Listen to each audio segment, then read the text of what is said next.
Welcome to Productive Joy with Dr. Christie, where fun meets action.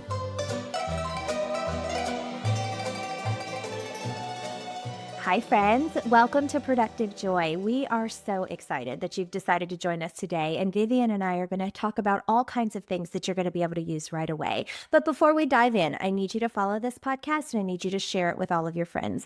Everybody needs a little more productive joy in their lives, and this is where you can get it. So I need to introduce you to my fabulous guest, my new friend, Vivian Okeke. So Vivian is lots of things. She studied leadership at Cornell. She is the founder of Pro Support. She is an author. She is an architect of legacy. She is also a conflict manager, which I think we could all use a little more of in our life. She is the mom to a very feisty 9-year-old girl. I think she's 15, but she's not just yet.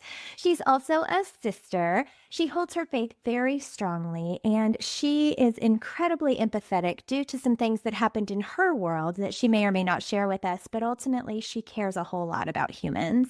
And she's our guest today. Vivian, welcome to Productive Joy. Thank you so much. Amazing to be here. Yeah, we are going to have some fun for sure. And I really want people to recognize why this is going to bring value to their lives. So what would you say to them in like 30 seconds that would get people so excited about the opportunity to hear what you have to say? Okay, like you already mentioned my name, so I don't think I need to do that right now. So I'm a woman who had to start all over. I moved from my country to Canada with my young daughter, and I created my company to help other businesses avoid the kind of chaos that can derail everything that they are doing, like legal issues, bad hires, all that. And now I'm expanding that vision into Africa, starting with a renewable energy space. This is something I'm working towards now with regards to human capital investments. So if you're someone who is rebuilding, redefining, or just trying to do business differently, this conversation is for you. I think it's for all of us, Vivian. And just in the short amount of time that I've gotten to spend with you, I can tell that you just give off this energy of light and that you take care of people. And that is something that it is very clear that you do. And you've even written a book about it, which is awesome. So why don't we start there? So you had some experiences that brought you to the point where you realized you had a story to tell that other people needed. So how did your story and your experiences get you to the point where you decided to publish a book? So when I've always been with my HR, my background in HR, and I've worked in corporate also. I I started running my own business a few years ago straight from corporate. My friends used to come to me to help them out with their HR issues. And I realized that this is really a big problem. Yeah. And it was a problem, but I decided to focus on small businesses because these are the people that usually come to me. I try to make sure that I'm very relatable because my personality is very relatable. So that was why I decided I'm going to write a book that just is a bit more relatable. Instead of having that usual business guide, every chapter of the book has a story of an entrepreneur who has gone through something and that pivotal moment in their business where they knew that, okay, we're doing something wrong with regards to our people management. And in the book, I have strategies that are very easy for anybody. Anybody who, even a high school graduate, can actually read the book and get it. So I wanted something that anybody can read and enjoy. I like the way you framed that this is for anyone and that it's about people management, because I would argue that every human on this planet is in the people management business, right? Like we are managing our families, we're managing our friends, we're managing our spouses, we're managing our employees, we're managing being an employee. And so in every space, I'm going to guess what you have to say is really helpful. So these are all entrepreneurs that you worked with in some capacity and kind of got some stories from and said, wait a minute, here's how I would help you solve this. Yes, some are the entrepreneurs I've worked with, some are my friends and the experiences that I went through with them. And some of the stories are also my own experiences, either building a business, because before I moved to Canada, while I still was in corporate, I still had businesses on the side. So I was dealing with managing my own employees. So these are all experiences that I've gathered far and near, but it's just that the names are all different, but the situation is exactly the same. And the steps to helping solve those problems are still the same. Okay, so I know this is going to be tough because you have an entire book on it. But if you had to give our listeners your number one piece of advice for people management, what's the number one thing that we should be doing to be better in that space? Just understand that for your employees, for your business to thrive, make sure that your employees are thriving as Mm, well. mm. Oh my gosh, yes. Well, and I think often I work with groups that say, well, we just have to get a better product or we just have to get more product. Reality is you can't. You just can't unless you take care of your humans first. I think that is very wise. So, what gets in the way? If we know that to be true and we know that our people should come first, why do you think that's not just common practice? Because the truth is, especially for small business owners, everybody going with the end goal is to make profit, and you don't really blame them. They forget that you have to invest in the people that are going to work with you to get to that profit that you want to make. So, with investment usually goes to sales and marketing. Mm, So yeah. because you think if I invest in sales and marketing, my business is thriving. But you forget that the people who actually matter, who are the ones that they are the cornerstone, they are the cornerstone of your business. They are the ones that are the foundation of your business. If you're not making sure that they're good, physically, emotionally, in every aspect, because they have to come to work happy, trying to making sure that they're giving their best. If you're not doing all that, and also you protect your business and protect your employees, because I usually mention compliance, making sure you have these policies in place, you have contracts in place, not just because you are trying to protect just yourself. When you have those contracts, you're protecting your employees and then protecting your business as well. Yeah. So Well, sometimes, okay, go ahead. sometimes don't see the investment in human resources until it becomes a problem. Yeah, that's actually what I was going to say. So, compliance isn't sexy, but Mhm. compliance is necessary. And yet, it can't just be compliance, it also has to be the desire to take care of the people. And that's what I see missed is that people don't go to HR until there's a problem. And when they come to HR, it's such a big problem that they may not even be able to solve it because they didn't tackle it as they went. And so I'm going to guess you've worked with a couple leaders who were in that situation where they ignored it too long. So, what's the magic formula for getting people back on track? So the most important thing is to go back and understand what your culture really is. Once you understand what the culture is, you build your policies around those cultures, still taking into consideration the employment laws, the labor laws in wherever state or province you're in. Mm, But the culture is what actually stamps how the company is going to run. yeah. Well, it's going back to the culture, understanding what have I been doing wrong or what do I need to add to what we're currently doing. That's why I always advise business owners, once you're starting, build that culture from when you have that one employee. Yeah. Yeah. Good stuff. Okay, so that leads me to my favorite question because I'm gonna go a little deeper with you on that question. So I always love to ask, if you had to define productive joy, how would you define it? That's a good question. I think I heard it when I listened to one of your podcasts. For me, productive joy is when your purpose really doesn't burn you out, Mm, and is when the work you do makes sense and also makes you feel good. mhm. It's not just, sometimes we're so busy. It's not about being busy. I've been busy and I've been broken before. So it's about knowing the reason, your why. Yeah. Yeah. So that's what it really means to me. That Okay. it means meaningful progress rooted in peace without pressure. Mm, mm. That was really well said. And I knowing your why is so important. And I think we lose sight of it. We forget that it is important. We don't put the energy and effort into it. And that's where we get stuck, right? Like that definitely is what hinders us from being the best versions of ourselves. And I want to add to that question because I'm really fascinated by your answer. And you haven't even answered it yet, but I'm ready. So, if your definition of productive joy is knowing your why and making sure that your purpose doesn't burn you out and that work makes you feel good, how do you create that for people in the workspace? Is because I said earlier that I am trying to make sure that for whoever I work with, I come in as someone that's relatable, your friend who understands what you're going through. And I'm looking at it from not just from my perspective, from your perspective, from your employee's perspective. So that's what I'm just trying to make sure that you understand that you can talk to me, I'm listening.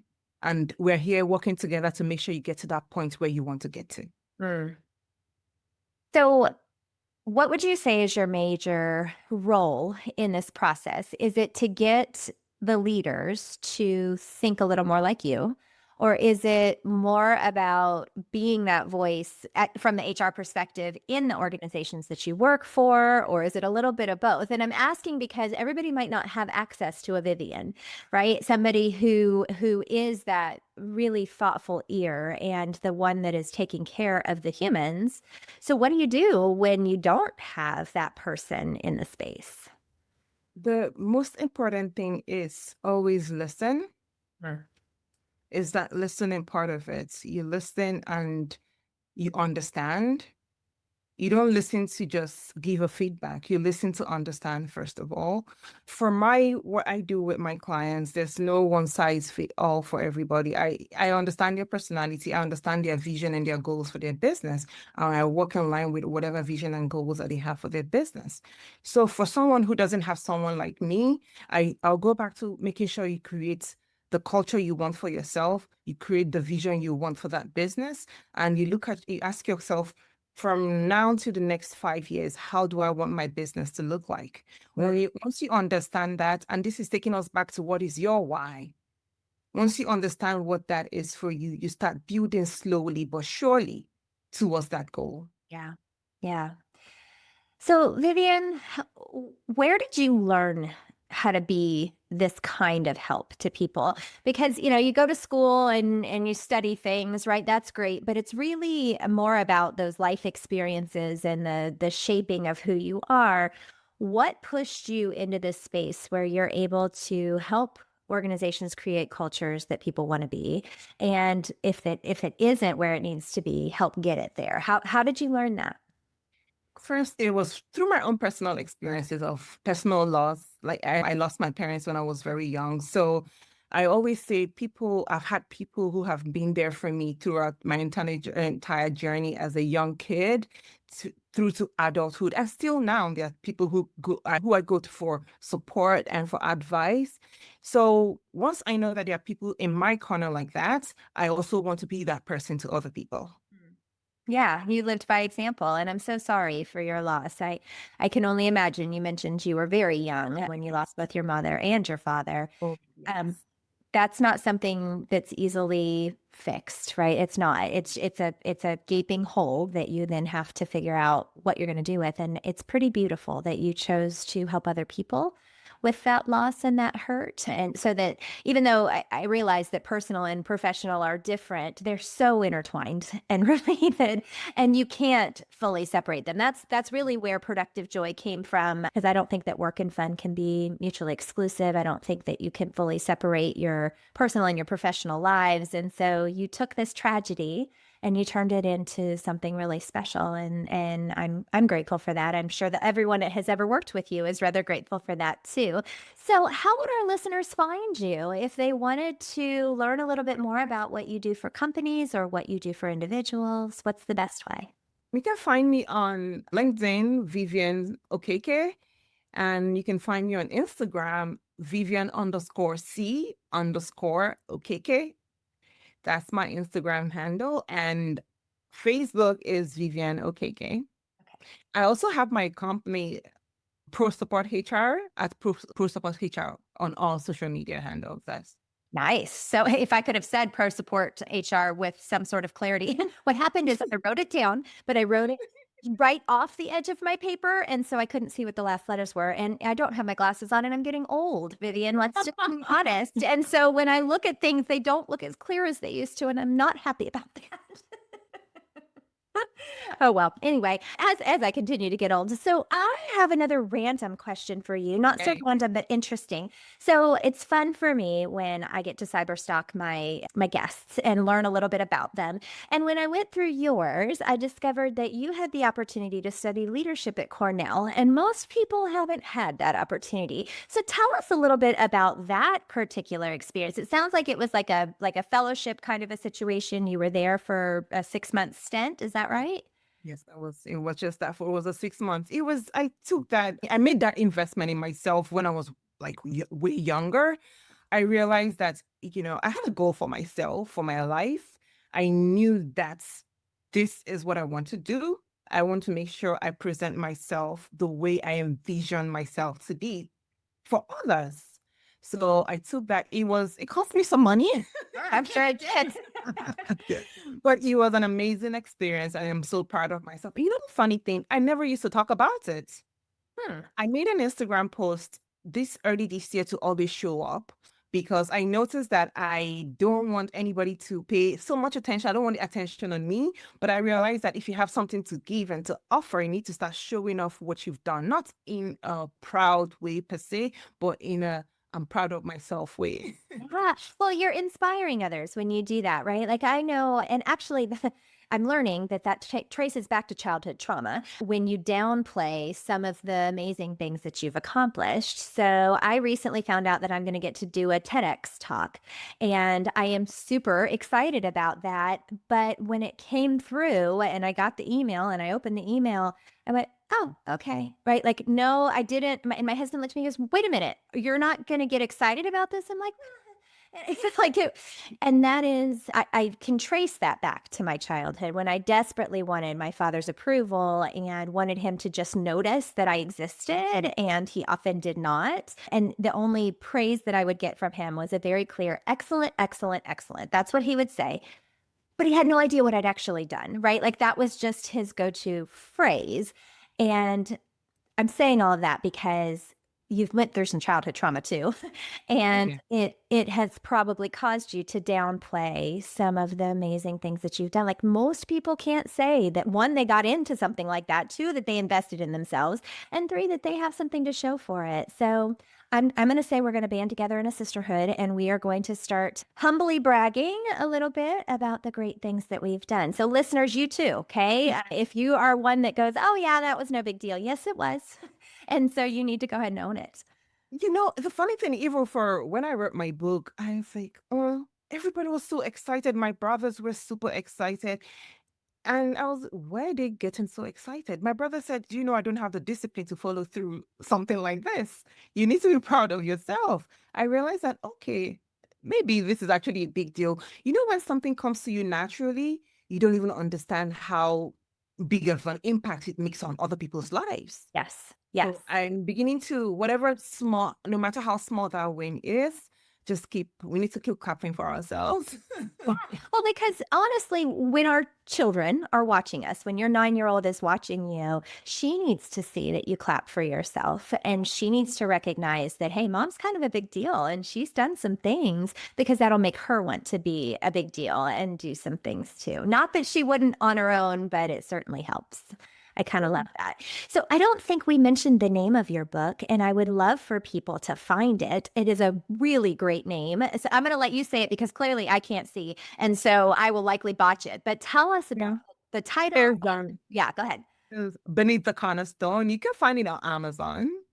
Beneath the Cornerstone, that's the name. And then The what's the subtitle? I really liked the subtitle. Yeah, the human threads that shape every business. And And it's if you look at the cover, it has like human beings all over. Mhm. And the thread, yeah, like the cornerstone. So we thought through that entire process to make sure that it's meaningful, really.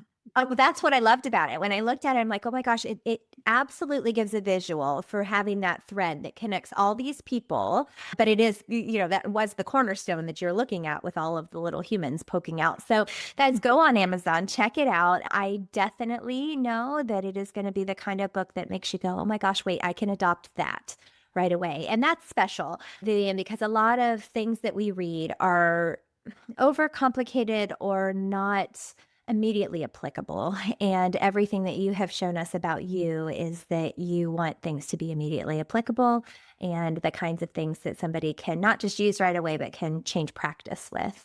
And I think that's a very special talent. So well done. Thank you. Thank you so much. This has been a lot of fun. And I have a couple rapid fire questions that I want to ask before we wrap things up. Does that sound good? I know this is the fun part. I love this part. I Okay. love anything that's fun. So, I know. Well, good, because that's my first question is what is your definition of fun? oh, hanging with my daughter. My daughter is so interesting. Cooking, and she loves to cook. She's 9, but she loves to cook. And just late night hanging with my friends or talking on the phone with my friends. And I'm a big dreamer. I have so many dreams and accomplishments that I want to get to. Just also making sure that people around me are loved and are happy. I know it's a lot of burden sometimes, but that's fun to me. And in my own way, giving back. Yeah. Giving back is so much fun to me. The ability to make somebody smile at the end of the day, no matter how little it is, that's fun to me. Well, I hope that you have tons of fun because we all need to be brought to a smile. Well, to me, that's productive joy. Just makes sense to me. Okay, next question. How do Okay. you know that you are showing up as your authentic self? Ooh, okay. Right now, I'm showing up as my authentic self because I don't feel like I need to present myself in a certain way. If I can speak boldly and if I can talk about my faith really, because that's something I find some people find uncomfortable. But if I can do that, and if I'm being raw and I feel like I'm being aligned with whatever I'm doing and I'm honoring what I value also, that's how I feel like I'm showing up as me, Vivian Okeke. Yeah. And I would say we have seen Vivian Okeke in her most beautiful form today. You have shown up as you, and I love that. Okay, how do you channel your best self on your worst days?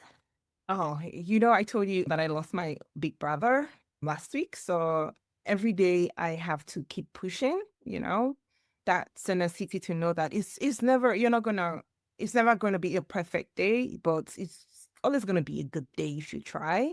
So I lean into, my prayer, I journal, I listen to music, I go and talk to, I have a mentor, I talk to my mentor, and I ask myself, what's one thing I can do today that can be okay? So I also just try to show up no matter how hard it is and know that it's going to be okay. It's going to be fine. Well, you again had to learn that really young, and I just hate that you're learning it again now at this point in your life. And yet you've been given the tools and you are exercising those tools, and that doesn't make it any easier. I'm so sorry for your loss. Thank you. I'm going to guess there are people listening that can relate to everything that you just said. And I think pushing through is one thing, but what you said was that it might not be a total good day, but there's good in the day, right? There's something that you can hold on to that will get you through to that next thing. And that's a reminder we all need. So thank you for that, Vivian. All right, last question, tough question. Okay. It's so many great things, but our brains really only hold on to one in a 30-minute time frame. So with all your brilliance and all of the wonderful experiences that you've had, what's the one thing that you want people to walk away with today after listening to this? Just always remember your purpose, your values, what drives you. Those things are actually bigger than like performance, just that value and what drives you. And remember that freedom also that comes with knowing those things, and don't feel like you have to perform to an audience. That's what I want them to remember. Just hold on to your values, your purpose, and don't also pressure yourself unnecessarily. It's freedom, not a performance. That's what I'm going to hold on to. And I just want to thank you. I want to thank you for your authenticity, for sharing who you are and why you do what you do, for writing a book so that people can replicate some of the brilliant things that they would get if they were in your presence when they're not in your presence. And thank you for sharing your presence with the Productive Joy audience. This was genuinely a pleasure. Thank you so much. Thank you so much, Christie. I was a bit nervous in the beginning, but but you made it amazing for me. Good, good. We don't want nerves. We just want excitement. So did you know that anxiety and excitement are actually the exact same emotion? So when you look across the continuum, they're the same. And we get to decide if we're going to let it make us feel anxious or feel excited. So thank you for pushing through and getting excited about our time together. I thought it was a lot of fun. And so listeners, my goodness, so many nuggets of wisdom dropped here, whether it's how you're building the culture and the fact that you have more control over that than you realize, or in a business, recognizing that employees have to come first because if they don't, nothing else works. Or maybe it's just learning to be your authentic self and speak boldly in your space and not hide from who you are because that's not who we're meant to be. I don't know what nuggets of wisdom you're taking with you. I just know that Vivian dropped lots of them. And it is your job now to decide what you're going to do with all of those nuggets of wisdom. And I just need you to grab them, use them, and then figure out a way to turn fun into action.